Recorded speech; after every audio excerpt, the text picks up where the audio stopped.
واقعہ سلطان صلاح الدین ایوبی قسط نمبر 125 اپنا اسلامک اسٹوڈیو۔ ناظرین، تقی الدین کے اس قاصد نے سلطان ایوبی کی صورتحال تو بتا دی، لیکن صلیبیوں اور سوڈانیوں نے وہاں جو ایک اور محاذ کھول دیا تھا وہ نہ بتایا۔ غالباً اس کمانڈر کو معلوم نہ ہوگا، ایسے انکشافات بہت بعد میں ہوئے تھے۔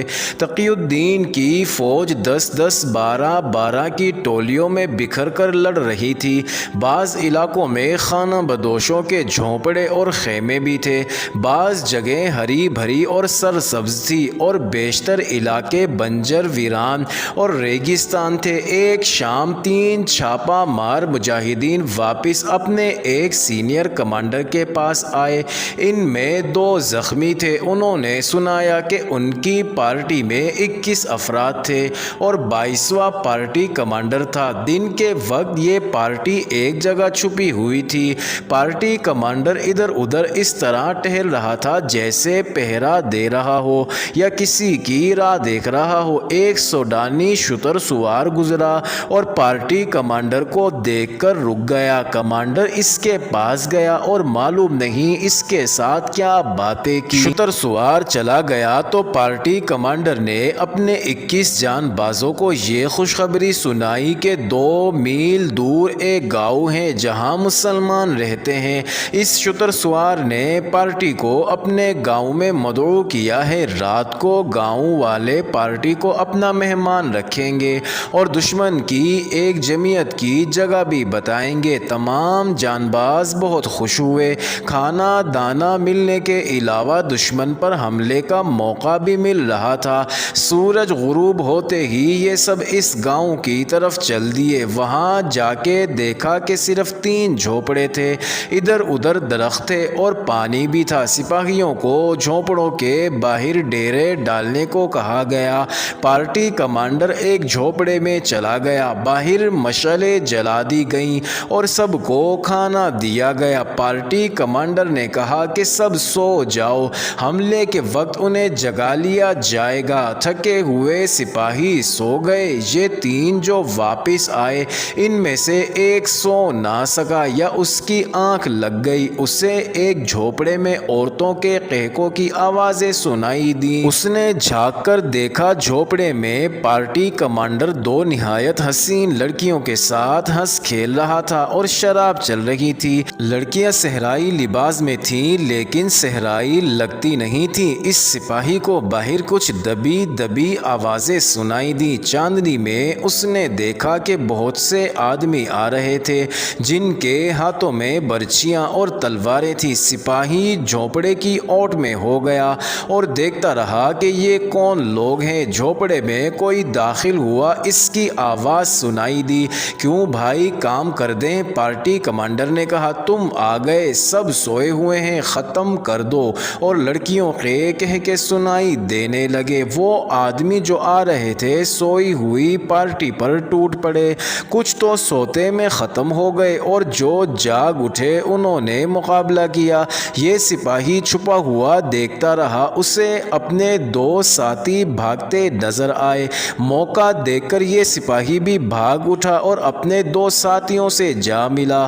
وہ دونوں زخمی تھے، کسی نے ان کا تعاقب نہ کیا۔ یہ معلوم نہیں ہو سکا کہ پارٹی کمانڈر شتر سوار کے دیے ہوئے لالچ میں آ گیا تھا یا وہ پہلے سے ہی دشمن کا ایجنٹ تھا اور اپنے آدمیوں کو مروانے کا موقع دیکھ رہا تھا۔ بہرحال یہ انکشاف ہوا کہ دشمن نے بکھرے ہوئے مسلمان دستوں کو ختم کرنے یا اپنے ہاتھ میں کرنے کے لیے لڑکیوں کو استعمال کرنا شروع کر دیا ہے۔ دشمن انسانی فطرت کی کمزوریوں کو استعمال کر رہا تھا۔ ناظرین، ان حالات میں لڑنے والے سپاہی کو پیٹ اور جنس کی بھوک بہت زیادہ پریشان کیا کرتی ہے۔ دشمن مجاہدین کو ڈھونڈ ڈھونڈ کر حملے الگ کر رہا تھا اور نفسیاتی ہتھیار بھی استعمال کر رہا تھا۔ ایسے چند اور واقعات ہوئے۔ مجاہدین کو خبردار کیا گیا کہ کسی کے جھانسے میں نہ آئیں۔ ایسے بہت سے واقعات میں ایک واقعہ قابل ذکر ہے۔ چھاپہ مار دستے کا ایک کمانڈر عطاء الہاشم ایک جگہ بیٹھا ہوا تھا۔ اس کا دستہ 3-4 پارٹی پارٹیوں میں بکھرا ہوا تھا۔ یہ مصر سے آنے والی رسد کا راستہ تھا۔ عطاء الہاشم نے اپنے صرف ایک دستے سے، جس کی نفری 100 سے کچھ کم تھی، رسد کے تمام تر راستے کو محفوظ کر دیا تھا۔ رسد پر چھاپا مارنے والے دشمن کا اس نے بہت نقصان کیا تھا۔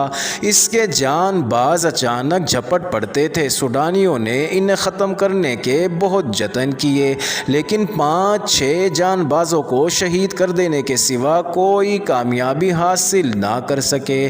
عطاء الہاشم ٹیلوں میں ڈھکی ہوئی ایک جگہ پر بیٹھا تھا۔ اس کے ساتھ 6-7 جان باز تھے۔ یہ اس نے ہیڈ کوارٹر بنا رکھا تھا۔ اسے صحرائی خانہ بدوشوں کے لباس میں 2 لڑکیاں ایک ادھیڑ عمر آدمی کے ساتھ نظر آئیں۔ ناظرین، وہ عطاء الہاشم کو دیکھ کر تینوں اس کے پاس آ گئی۔ لڑکیاں سوڈانی معلوم ہوتی تھیں، لیکن انہوں نے جو لباس پہن رکھا تھا وہ بہروپ لگتا تھا۔ ان کے چہروں پر گر تھی، چہرے اداس تھے اور تھکن بھی معلوم ہوتی تھی۔ لڑکیاں ادھیڑ عمر آدمی کے پیچھے ہو گئیں۔ یہ جھجک اور شرم کا اظہار تھا۔ اس آدمی نے کچھ مصری اور کچھ سوڈانی زبان میں کہا کہ وہ مسلمان ہیں اور یہ دونوں اس کی بیٹیاں ہیں۔ وہ بھوک سے مر رہے ہیں۔ اس نے کھانے کے لیے کچھ مانگا۔ عطاء الہاشم سوڈان کی زبان جانتا تھا۔ وہ چھاپا مار تھا۔ سوڈانی علاقے میں کمانڈو کارروائیوں کی کامیابی کے لیے اس نے سوڈانی زبان سیکھی تھی۔ اس کے پاس خوراک کی کمی نہیں تھی۔ وہ رسد کا محافظ تھا۔ 2-3 بار رسد گزری تھی، جس میں سے اس نے اپنے دستے کے لیے بہت سارا راشن پانی اپنے ساتھ رکھ لیا تھا۔ اس نے ان تینوں کو کھانا دیا اور پوچھا کہ وہ کہاں سے آئے ہیں اور کہاں جا رہے ہیں۔ اس آدمی نے کسی گاؤں کا نام لے کر کہا کہ ان کا گاؤں جنگ کی زد میں آ گیا ہے۔ کبھی سوڈانی آ جاتے تھے تو کبھی مسلمان۔ دونوں گھر میں کھانے کی کوئی چیز نہیں چھوڑتے تھے۔ وہ ان لڑکیوں کو فوجیوں سے چھپاتا پھرتا تھا۔ آخر تنگ آ کر گھر سے نکل کھڑا ہوا۔ وہ لڑکیوں کی عزت بچانا چاہتا تھا۔ اس نے بتایا کہ چونکہ وہ مسلمان ہے اس لیے اس کوشش میں ہے کہ مصر چلا جائے، مگر ممکن نظر نہیں آتا۔ اس نے عطاء الہاشم سے کہا کہ وہ انہیں مصر پہنچا دے۔ اس کے ساتھ ہی اس نے پوچھا، تم لوگ اس جگہ کب تک رہو گے؟ جب تک رہو، تم تینوں کو اپنے ساتھ رکھوں گا۔ عطاء الہاشم نے جواب دیا، آپ ان دونوں لڑکیوں کو اپنی پناہ میں لے لیں۔ ادھیڑ عمر آدمی نے کہا، میں چلا جاتا ہوں۔ میں یہ دیکھ کر حیران ہو رہی ہوں کہ آپ کی زندگی کتنی دشوار ہے۔ ایک لڑکی نے معصومانہ لہجے میں کہا اور پوچھا، آپ کو اپنا گھر اور بیوی بچے یاد نہیں آتے؟ سب یاد آتے ہیں، عطاء الہاشم نے جواب دیا، لیکن میں اپنے فرض کو نہیں بھول سکتا۔ یوں معلوم ہوتا تھا جیسے کھانا کھا کر پانی پی کر ان کے جسموں میں نئی جان اور نئی روح بیدار ہو گئی ہو۔ ایک لڑکی تو خاموش رہی، دوسری کی زبان رواں ہو گئی۔ اس نے جتنی بھی باتیں کی، ان میں عطاء الہاشم اور اس کے جان بازوں کے لیے ہمدردی تھی۔ اس نے یہ بھی کہا کہ آپ لوگ وطن سے اتنی دور آ کر اپنی جانیں کیوں ضائع کرتے ہیں؟ عطاء الہاشم اٹھ کھڑا ہوا۔ اس نے تینوں کو اٹھایا اور اپنے آدمیوں کو بلایا۔ انہیں کہا کہ اس سوڈانی کے پاؤں رسیوں سے باندھ کر میرے گھوڑے کے پیچھے باندھ دو۔ انہوں نے اسے گرا کر پاؤں باندھ دیے اور گھوڑا کھول لائے۔ رسی کا ایک سرا گھوڑے کی زین کے ساتھ باندھا۔ عطاء الہاشم نے ایک سپاہی سے کہا کہ گھوڑے پر سوار ہو جائے۔ وہ سوار ہو گیا۔ عطاء الہاشم نے لڑکیوں کو اکٹھا کھڑا کر کے 2 تیر انداز بلائے۔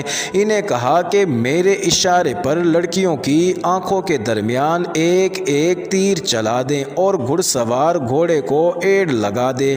گھوڑے کے پیچھے سوڈانی بندھا ہوا زمین پر پڑا تھا۔ اسے معلوم تھا کہ گھوڑا دوڑے گا تو اس کا کیا حشر ہوگا۔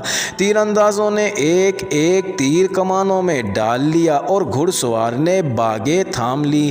عطاء الہاشم نے سوڈانی لڑکیوں اور آدمی سے کہا، میں تم تینوں کو صرف ایک بار کہوں گا کہ اپنی اصلیت بتا دو۔ جس مقصد کے لیے آئے ہو صاف بتا دو، ورنہ اپنے انجام کے لیے تیار ہو جاؤ۔ خاموشی